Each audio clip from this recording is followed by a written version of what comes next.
There's a question on parallelism. I'm not sure if that's like your specialty. What do you think about C++ usability in connection with concurrency and parallelism in general, or in comparison with other languages? Do you see any missing features what should be definitely added? Yeah, okay. So my background with this stuff goes back a long way. I'm not going to say I'm totally up to speed with everything that everybody's doing these days, but I originally got a master's degree in parallel computer systems.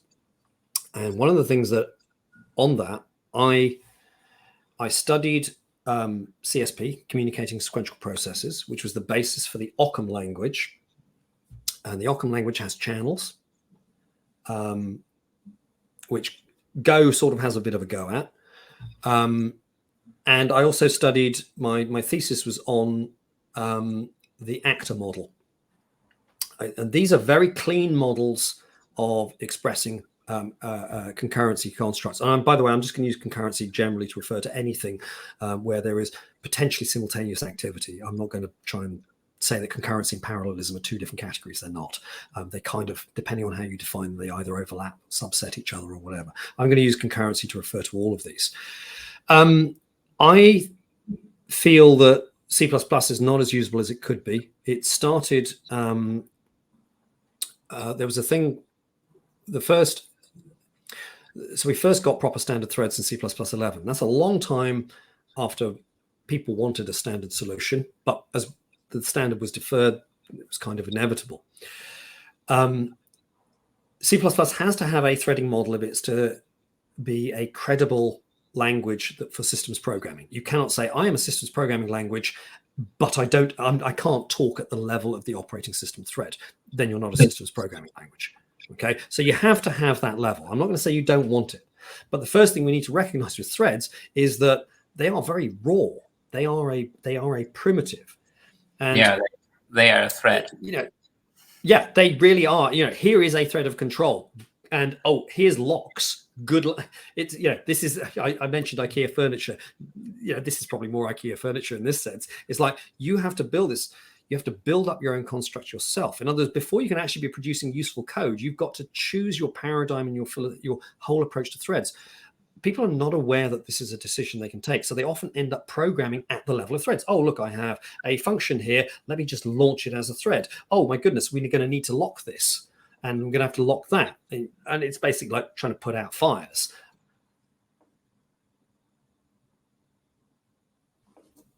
Yes. Kevlin? I think Kevlin is frozen, or is me frozen? Not sure.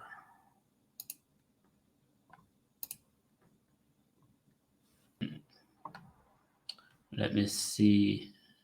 Yeah, Kevlin dropped now out of the studio too. I'm really sorry.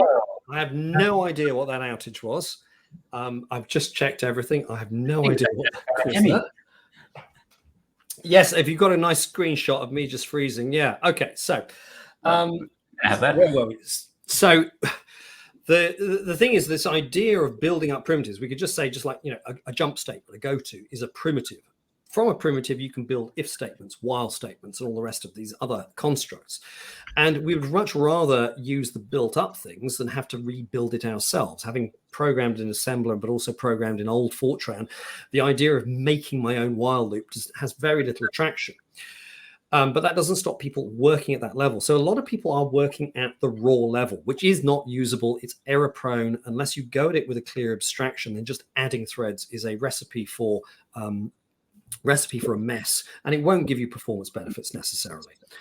So what you're kind of expecting the evolution of the language is that you rise through the levels, unless your claim is we are a high-level programming language just targeted to make all concurrency approaches easy, or the main concurrency approach is easy, and to be very opinionated about it.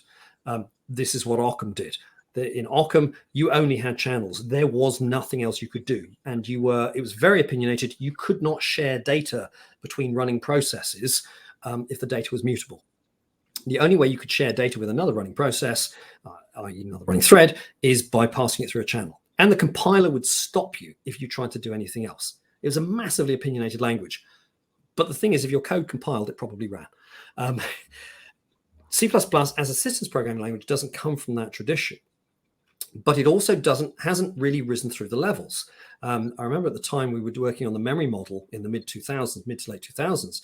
I kind of considered that to be a level 0. You've got to get the memory model right. And then on top of that, you can build the kind of primitive construct, the go-to, which is thread. Which is something we have. We have a memory model. Yeah, we have that. The next level, what I called at the time level 2, is where you get people away from using that. In other words, these are available for you, but then we have a much richer vocabulary. We're kind of getting that a little bit, but it's been a long time coming. It was, and I wanted it to be there in the beginning. Proper use futures, asynchronicity. These constructs that basically mean you will not have people passing pointers to shared state between. That has been very slow in coming. And my original hope was that was all going to be present originally. I even had a threading proposal in the mid 2000s, which was future based and took the idea of threads and said, let's make this a function based concept. And not the way that it is now. It was much richer. It was a higher level approach. I mean, I'd still make it even more high level, but it was based on the idea of fully asynchronous execution, passing futures around with a possibility of doing channels.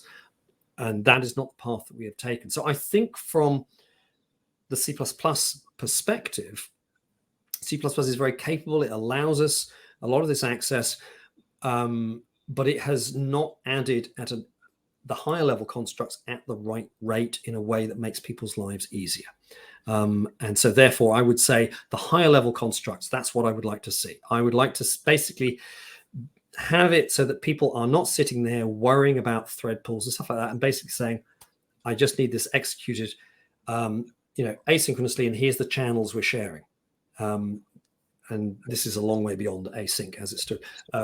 Proper continuation model, all of this kind of stuff. That would have made, I think, C++ a much more different language to program in from a kind of concurrency perspective.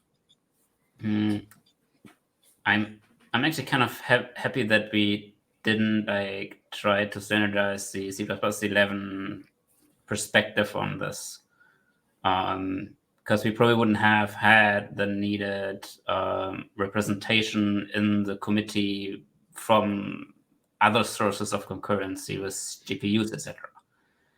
And that's and I think you're right there, because there's a whole load of other stuff there as well. We're aiming exactly at that, at having a framework which does concurrency and parallelism with algorithms and everything in the C++ world, but which just not says, well, that's threads, of course, but you can have, of course, other concurrency targets.